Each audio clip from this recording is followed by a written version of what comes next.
Hi everyone, my name is Ifeoluwa and thanks for joining today on Tech Chat with Ife. Today, like I said, I promised I was gonna be bang, and of course we do have like a very special person, very much like vast and experienced person in the field of kind of like talent management and stuff like that around the tech ecosystem, managing talent, managing tech programs and a lot of those things which I've known him to be managing over the years. And Ade is here. Ade is also a founder. He runs a company, private company in Nigeria.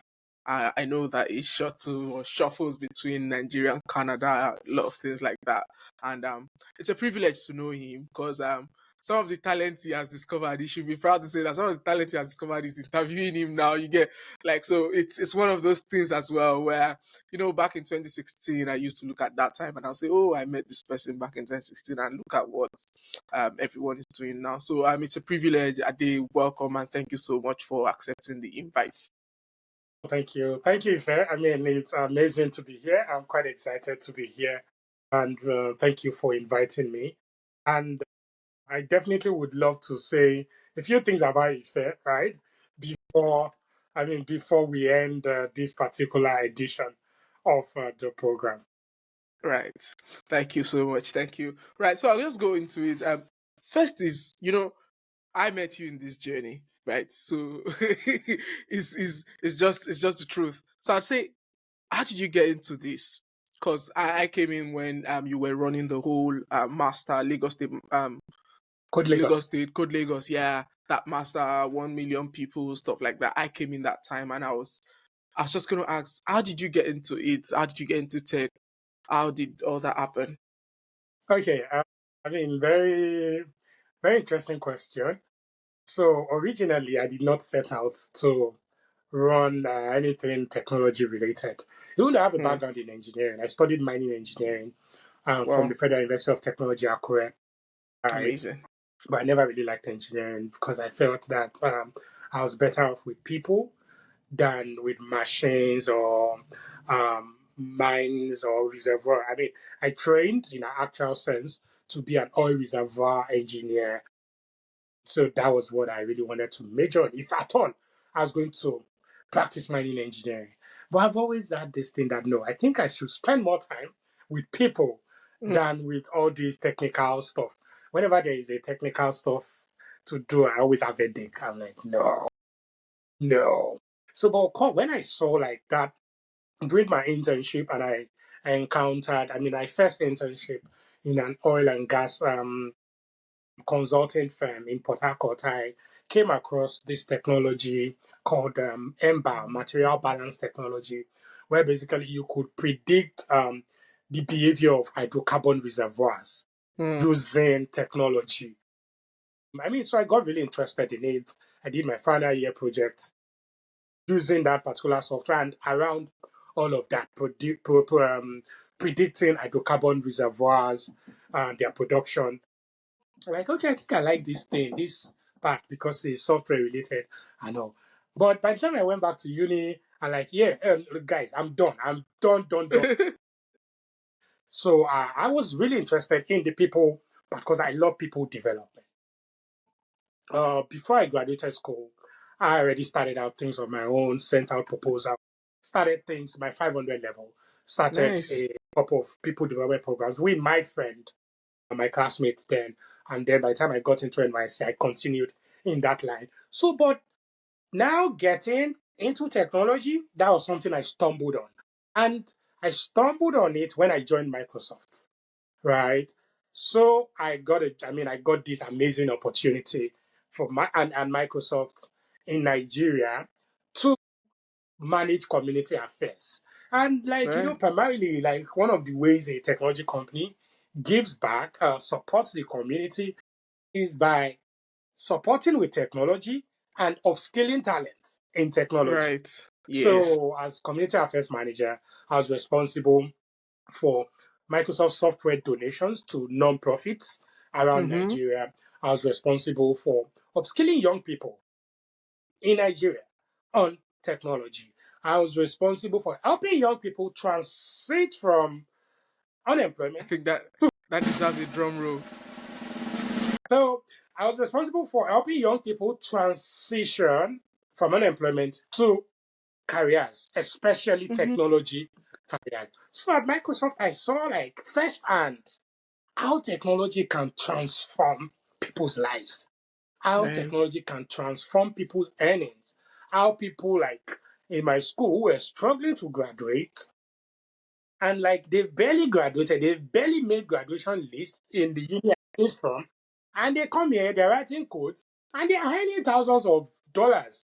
And I'm like, I think I need to see what's happening here. Right. So even though I'm the non-technical guy, right? But I said, you know what? If there's anywhere you want to find me, it definitely it has to be around this technology value chain.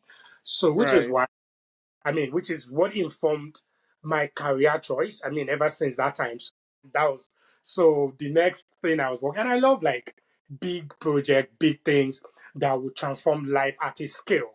So by the time I Mm-hmm. left Microsoft, that was when I was leading the Code Lagos project, where I met you because I saw that this was a huge opportunity to transform like millions of lives at a scale. So and that has been like the parts that I've worked on. I mean, even though it's more like advanced now, it's beyond Yeah. just talent now. A lot happens like alongside that in the organization that I run. But that was just how I got into technology, and it's interesting Amazing. to know that I stumbled on it. Well, I mean, you can say you stumbled on it, but for me, I don't think it is that way. Because of course, for everyone who's gone into engineering and stuff like that, we all know that at one point or the other, we all did this thing. So it's not like stuff. Someone coming from maybe the commercial part of things, or maybe art would say, "Oh, I stumbled on it." But for us, I think at different times we've had to interact with some of these things just because even Yeah, your internship you were already working with software that was predicting some of these things that really got you interested. Yeah, yeah, so now, I like the fact that you started from Microsoft, and then you mentioned that yeah, oh, okay, you were managing communities or like delivery to communities and stuff like that. So now, my next question would then be, because the topic for this episode is tech talent opportunities, right? What do you think? Because okay, I'll use one of the things you've said earlier. You said, "Oh, you just see people who barely graduated." I know that this part is very interesting. People who barely graduated from university, right, just got opportunity maybe through whatever you've presented to them from the Microsoft offerings and stuff like that. And then all of a sudden their lives just transformed completely. yeah, yeah. What exactly are the tech talent opportunities? What exactly are these opportunities that we're talking about?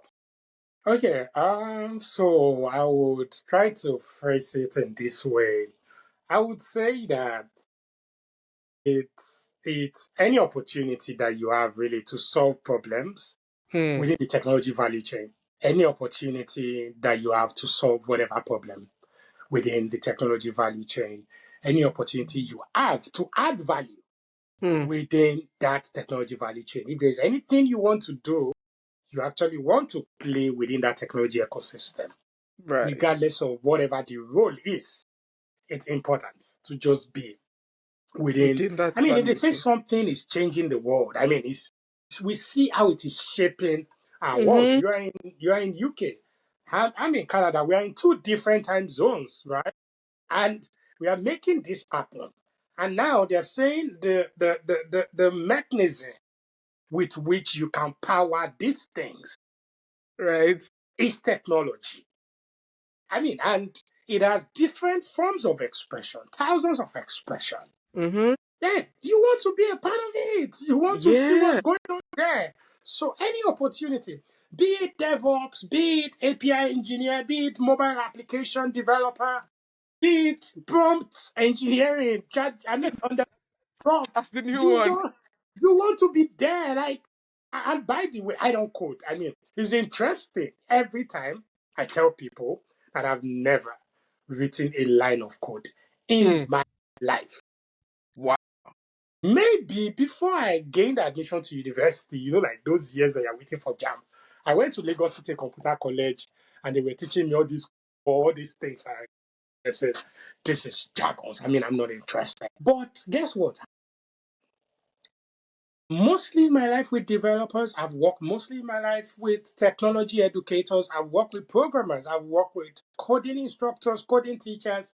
I mean, these are the people that I work with on a daily basis that I've been so entrenched in that system, Mm-hmm. such to a point where, like, I'll tell you what would likely be wrong in If whatever project you've out there. You see, this thing is not yeah. going to work. This thing is not built for scale. Why? Because I mastered my strength. I know that you see this thing. The only time that I thought about learning to go code was an opportunity that I had in New York. I had an opportunity to join an organization in New York.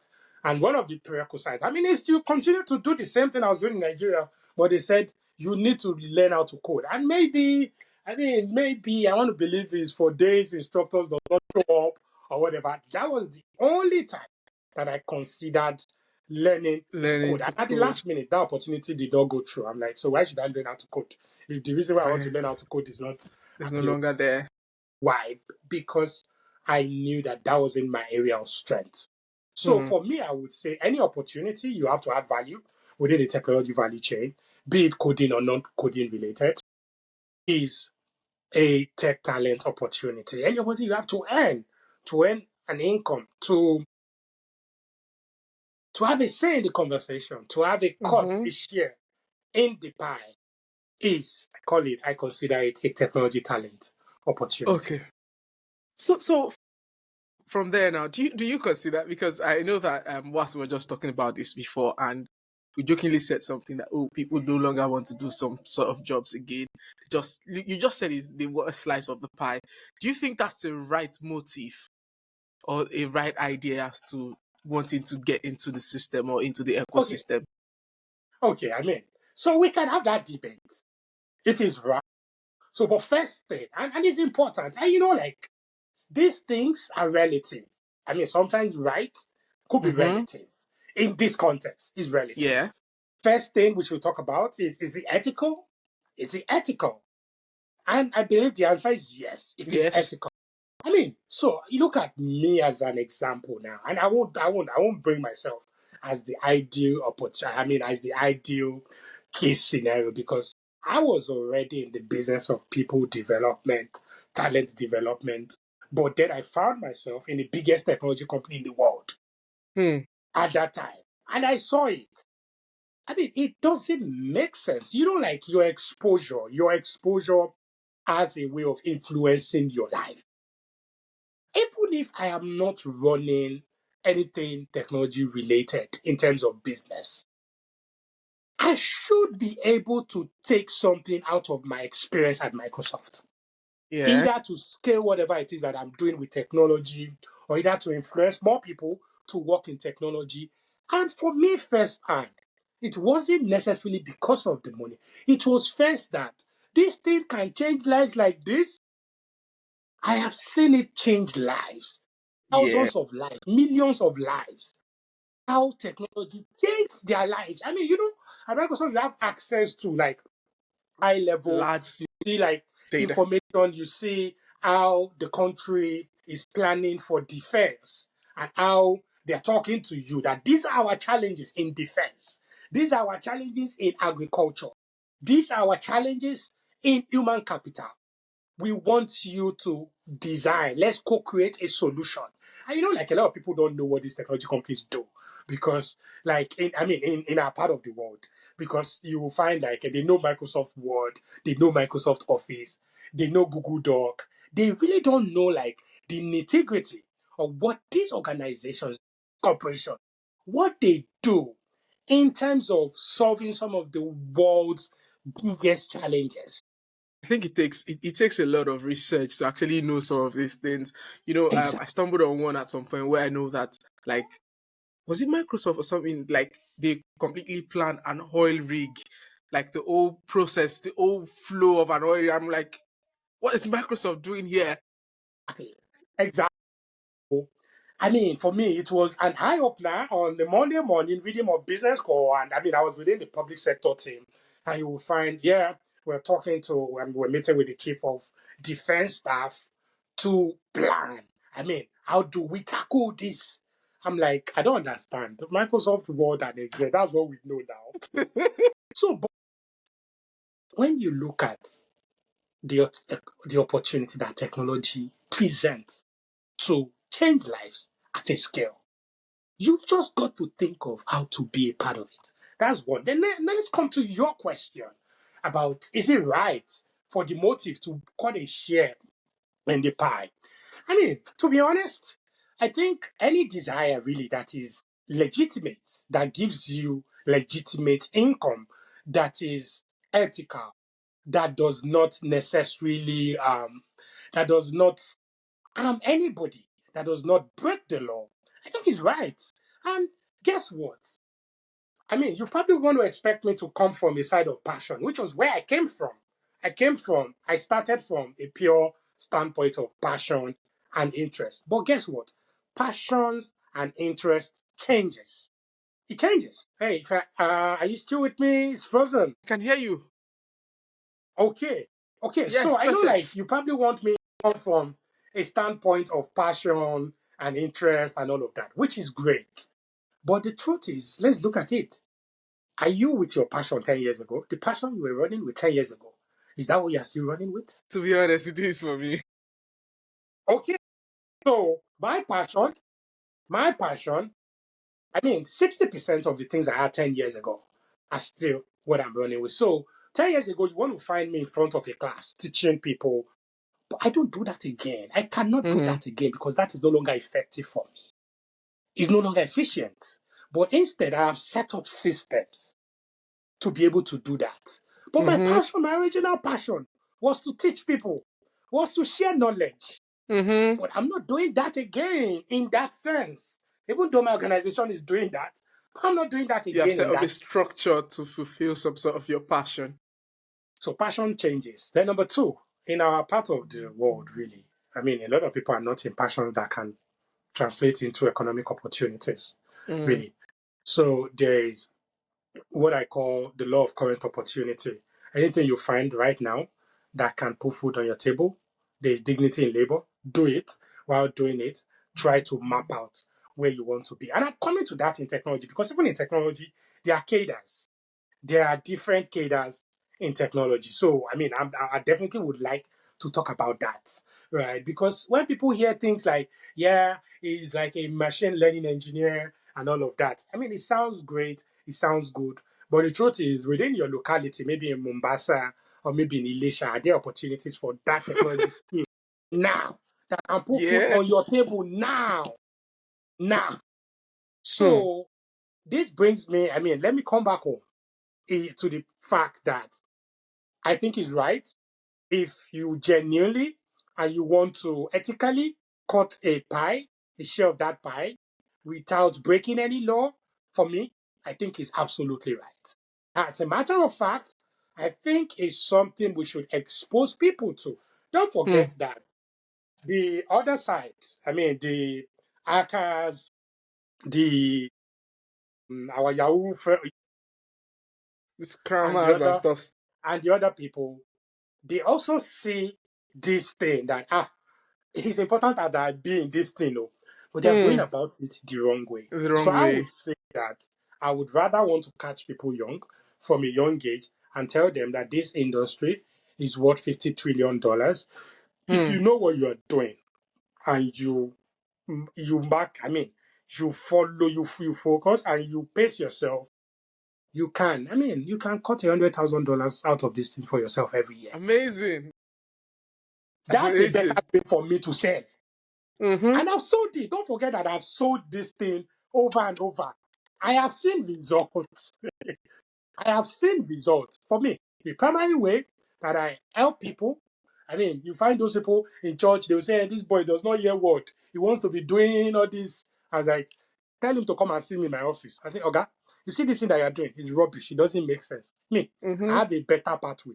You know, when people hear that there's a better pathway, say it's money that you want. I ask you, how much are you making from this thing? I tell you, what you're making, you are risking your life.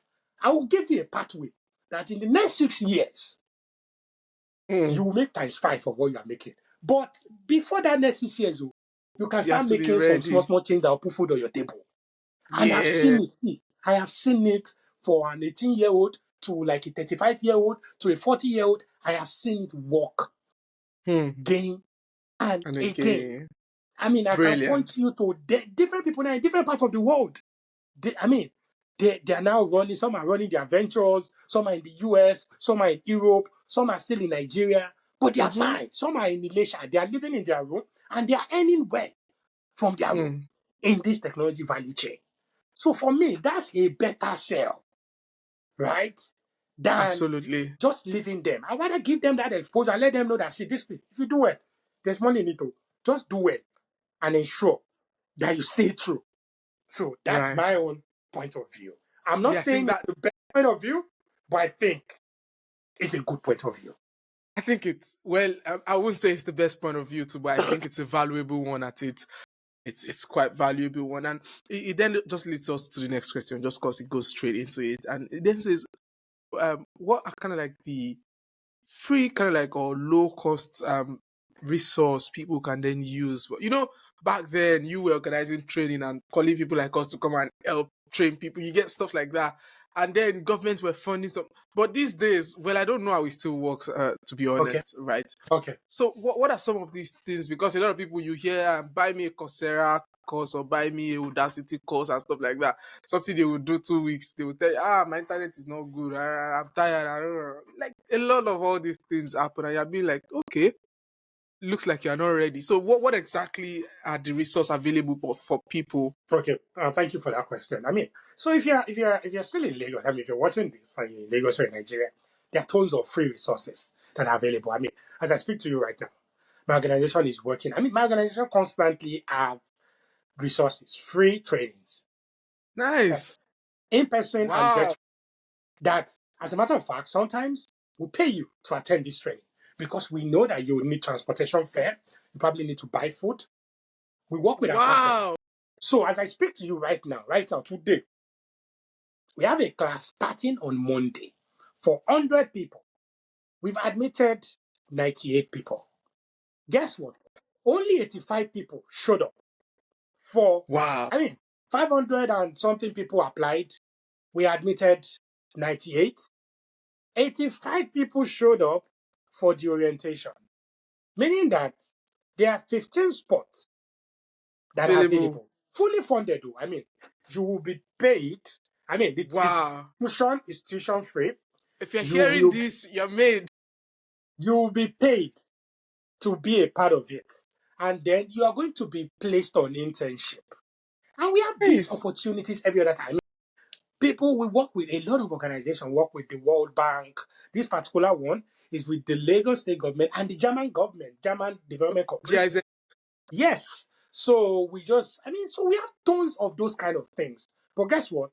Sometimes people still take up admission and not come to class Hmm. for these things. So I mean, I know that they say like Lagos is filled with opportunities and all of that. So there is that. I mean, in Abuja you will find. I mean, some of my friends who run great organizations, Tech for Dev, and they've been working with Yeah, Microsoft I for know how those many ones. years? Maybe for 6, 7, 8 years now, working with Microsoft. They always have programs that you can apply to.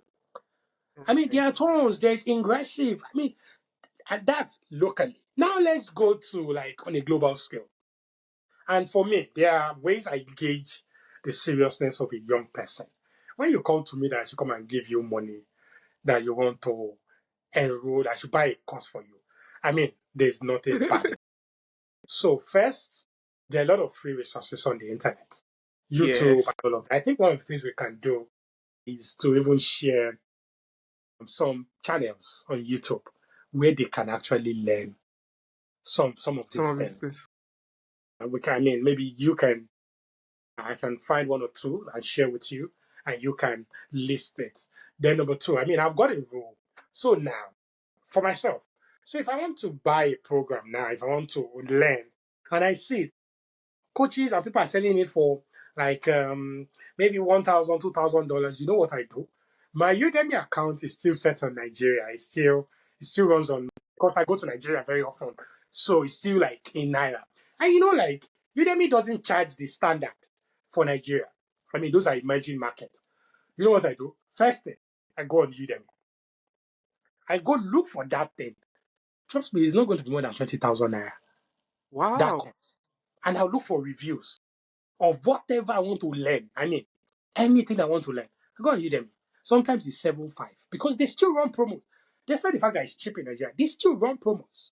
Mm-hmm. And I enroll. When I now enroll, I look at it.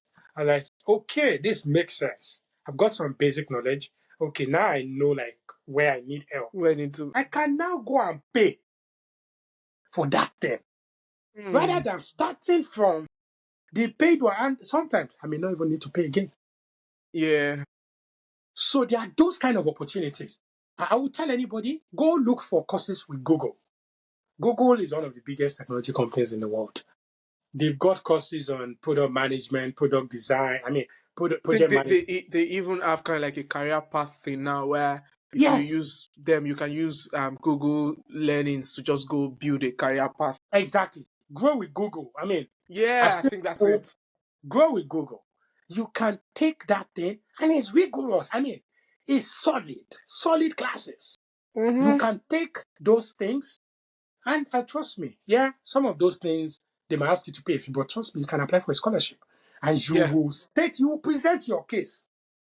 I mean, so, to be honest, if you so desire these things, you would put in what is required to apply true. for the scholarships. And these days, Udacity, Nano Learning, I mean, they have those scholarships.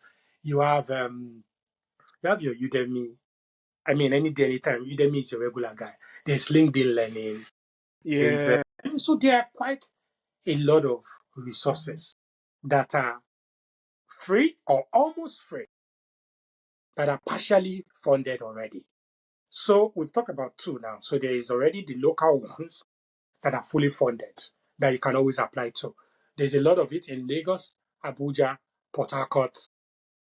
And I mean, it's happening in, you even know those like suburbs where it's happening. I mean, it's happening. yeah. We run programs in Niger Delta, we run programs in different places that are funded. So there are a lot of that. Then there's the ones I mentioned, Google, Udemy. See, just go on Google. Say, or go on ChatGPT. Say, in a career in XYZ in API engineering, and I don't know where to find free resources. Can you point me to 10 free and good resources on the internet where I There can start comes my learning? prompt engineering. It will, I mean, you will get something. Whosoever seeketh, findeth. So seek it, Hmm. you will find if you seek. Right.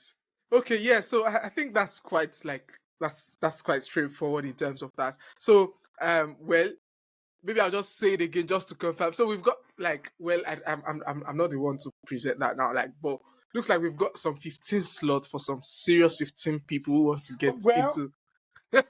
That's so, I mean, and this is not to confirm, but today is Wednesday. By the time this yeah, premiere, the training is starting on Friday. Of course, I know my team members, they already have, I mean, they are reaching out to the wait list and all of that. But guess what? You can even join the wait list because, I mean, definitely there will be other ones. We have yeah. tons of these things that comes up from time to time, right? Mm-hmm. So the first thing to just do, I mean, I'm going to send you the application link, is to even subscribe to our newsletter and to Mm-hmm. just regularly check on our Programs and yeah, offers. our programs. And then there are two websites. If you're a young person that lives in Africa, there are two websites that Hmm. you should always check out. There is Opportunity Desk, there Mm-hmm. is Opportunities for Africans. You Hmm. have no business as a young African not to always check on those websites. As a young Hmm. African who is looking for opportunities, Hmm. you have no excuse not to not be checking on those websites, not to Opportunity not be decks, signed up. opportunities for Africa. Yes, Opportunities for Africans and Opportunity Desk. You Right. should be on those websites. Wow. Those are websites that can change your life. Hmm. Amazing. Amazing. Okay, yeah. So I know you've said it at the beginning though, but I'll just ask again just for us to reiterate that. And that's, is it easy? Is it always easy for someone without a tech background? I know the time when there were times when, like, just like you mentioned GIZ the other time, when we were training people, and then there were people from all walks of life aside from the Good Lagos one. And then, is it always easy for someone without a tech background? Like, maybe someone coming from art, maybe a lawyer who just feels like, I'm not doing law again, or maybe let's even use a layman. Let's not even use a professional in this case. Say a tailor who just feels like, oh, this is not doing what I want. This is not. It's no longer sufficient for me. Can somebody like that just wake up one day and pick up technology and say, okay, are there opportunities for such people? Yeah, there are tons of opportunities for such people. Now, there are a few roles that you will find Mm. that are that they will specifically state that they want people with a CS background, computer science. Yeah, There are very few always. roles. I mean, there are few roles. There are still those kind of roles. So I mean, and maybe in my organization you'll find maybe one or two where I'll say, you know what, we prefer someone with a CS background that really understands like the Logic. whole the logic exactly. But apart from that, the other thing that you need, really, regardless of your background, is the desire and the Yeah. hunger. So anybody, either you studied tailoring, either you studied marketing, or either you Mm-hmm. studied Yoruba, or you studied fine art, what you need is the desire and the hunger to succeed in technology. I'll tell you, I mean, everybody that works on my team, I don't even know the course they studied in the university. I don't know. I don't know because nobody cares. And I'll tell you this for free. When I was hired at Microsoft, they didn't ask me for my degree. Wow. They didn't ask me if I had a degree. Amazing. The first 7 years out of uni, I didn't know where my degree, my certificate was somewhere in my dad's house. It was as I grew up, I'm like, let me Where go to is my this dad's house and go and document? look for a certificate. Or let me go and look for this thing. That's to tell you all the roles that I occupied. Nobody asked for my certificate. Hmm. And that's because, in a And you way, were yeah. doing big things. I needed to mention that. So, in a way, I was perceived to be valuable. Yeah. The keyword is perceived. Being valuable and being perceived to be valuable, they are two You were different not, things. well, some of us could attest that you were. So, Microsoft is I not a mean, joke. I was generally perceived to be valuable, and I was hired on the perception of value. Hmm. Any course that you studied really is not a limitation. All Mm-hmm. you need, I mean, so the only limitation that I see to do well in some technology fields, you need to like maths. I Yeah. mean, I'm sorry, it doesn't sound nice. It doesn't sound like the nicest thing to say, but your chances of succeeding is higher in some fields if you like math. I did not say if you know math, so if you like mathematics. So Ma- you need to develop an interest in maths for some of these roles. Apart from that, apart from all of, I mean, so somebody who has a technology background or a CS background would likely be able to grab some things beyond an average person who doesn't like maths, who doesn't like a logical sequence of things, like following a logical sequence. But eventually, if you show enough interest and desire, you will get through all you of can those things. develop into it. Yeah. You can develop, which is why I said like, not no, because you can actually start learning the related maths. If you're having a concept that you're finding it very difficult, you can actually get on it. I know with internet now, you can. No, which is I why I mean, did things not are say even way no. easy now. These Exactly. days now with vibe coding, and I mean that was just gonna be kind of like the last question Okay. for now, because it's closing thoughts now. Yeah. So, like, thanks for bringing in maths and stuff like that into, like, well, there are some hard truths that needs to also be said in terms of, you really need to, like, for us generally, well, in my team, we've got several people. You've got people doing this. You've got the front end people. You've got the back end guy. You've got the so the reality is, you probably will not get to some, regardless of whatever you try to do. To be honest, some of these hard truths needs to be said, that if you don't have this basic requirements, yes, you find a space for yourself in tech. I believe so, but however, experience over time is good.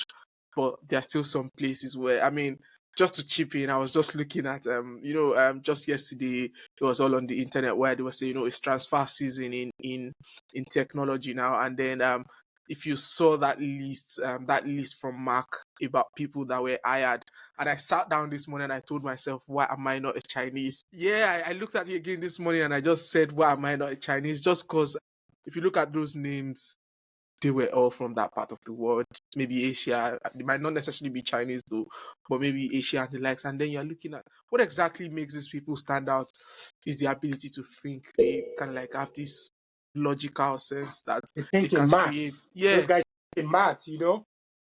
they can create and stuff like that. So that's a thing for them. And if you follow some of those things, you will definitely realize that, to be honest, we can't lie. There are tech opportunities for everyone. However, there are also limitations based on some of these things. And then it now brings me to my closing thoughts, or to your closing thoughts. Sorry, not mine now, like asking you about your own closing thoughts. So with the rise of AI, automation and everything, yeah, is it right for someone to wake up now and say, yes, I want to go into tech and AI is the first thing I'm picking? Do you think that person will survive? Yeah, I mean, I wouldn't want to say whether it's right or it's not right. I mean, again, because Let me know. Yeah, maybe I should rephrase my question. Do you think such a person will survive? so a few things. I mean, again, I would do but what I would say is that the world is competitive. Hmm. Things are pretty competitive out there. You just mentioned our friends and our brothers from China. Meta. Like, yeah, China, India. There's a reason why you find those guys as execs in almost every organization. It's because they've been very deliberate. There's a deliberate exposure from Hmm. a young age. AI can enable, can amplify whatever it is. But I would say that in addition to whatever you're learning in AI, it definitely would not be a bad idea. It will always give you an edge. You know, I talk a lot about depth. That is important to have depth in anything you want Yes. to Whatever. have depth. Go for depth, right? It might not seem like the cool thing to do, but the day that depth is going to separate you from the other people with shallow knowledge, I mean, it will surprise you, it will amaze you. Depth is extremely. That depth might be what will um, might be the differentiating factor between the people that will be laid off during a downtime and the people who Yes. would maintain their job. That depth might be the difference between the person who would be first considered to be a manager, to lead people above, every other. I mean, so it's extremely important. I mean, AI is great. It's good. It's something everybody should understand. As a matter of fact, my organization is running one of the biggest AI programs right now for secondary school and for teachers in Nigeria in partnership with Google Wow. and Verify Foundation. So, I mean, I'm for AI, and I'm for AI at an early stage, and at the educational level, the teachers, the school leaders, they also need to understand. But it's extremely important to understand computing. It's also extremely important if you can pick up the lessons of basic computer science. And then, I mean, in closing, what I'm going to say something that, I mean, if you're from Africa, you're from any part of that value chain, we are doing amazing things. The potentials are huge. We've seen what we Mm-hmm. can do, but we are still playing catch up. So, what I would say, if you have a child, a young person, or if you're a teacher, I mean, early exposure is extremely important. There Yes. is nothing as powerful as helping people to dream, as helping people to see a future. Mm. I mean, your SS2, SS3 students, I mean, when they are on holidays, what do you expose them to? Let them learn how to code. Beyond learning how to code, let them intern. If you have an opportunity to take them to Meta, there's Meta in Nigeria, there is Google, there's Microsoft. If you have an opportunity to have them do an excursion to pay stack, let them Mm. see the power of technology. Let them see how Right. technology can transform lives. Yeah. Posing people at that early stage does something to their brain, Mm. ignite something powerful. And that's the difference. That's why you would find an American is building for the world. He's not just building for survival. One, Yeah. because they are models. They are things that he can see. He knows that if I'm serious, we will not just take over America. The moment we take over America, we are taking over one third of the world. He Mm. knows. That's why he's building for scale. They know. They will tell you in another 5 years, we're going to be this, we're going to be that. They know. Of course, you might say that a lot of things favor them. But trust me, Yeah. the Someone Indians built those don't have systems too. exactly. The Indians don't have that opportunity that the average American guy has. But they were deliberate in their system. That you know what? We're going to hack this thing. Like it's just funny how that sounds. Just because I know someone who I worked with in India who was kind of like a tech person himself. He runs the company I was when I was in India, and his children, like just two of them, two boys, were so brilliant. I can tell you for a fact now that those two children went to Harvard I mean, they and will. they're in the US now doing They things. will. They will. I'm telling you. When I Brilliant. when I started my company, so the product we started with was codetutor.com.ng. We used to match people who want to Yeah, learn I code remember. with coding instructor. My biggest client was an Indian who was living in Nigeria. He's got two kids, young guys. They've moved to the UK now. Those kids have moved to the UK now. But that guy was bombarding them with technology. Was bombarding them with technology. They were asking for more. Like they were doing Python as they were doing Python. And you could see his priority. Yeah. You cannot compare the outcomes of those children Hmm. with the guy that all they were doing was they were buying them every latest toy or every latest. Right. No, and that's not to say, it's wrong to invest, but you could see where their priorities were. Mm-hmm. And the outcomes, you cannot game your way through life. The outcomes would always be different. Absolutely. Thank you so much. I mean, it's been a wonderful session with you. So much to learn and so much to understand from that. And of course, in anticipation for the 15 people or whatever number we get for those opportunities like that, there free of charge, you would be paid. Don't forget. I think that's a great one. Thank you so much. Thank you, Ife. And before I go, I want to say, I met Ife maybe 2016 or 2017. I can't remember when exactly. But I respect you a lot for your consistency.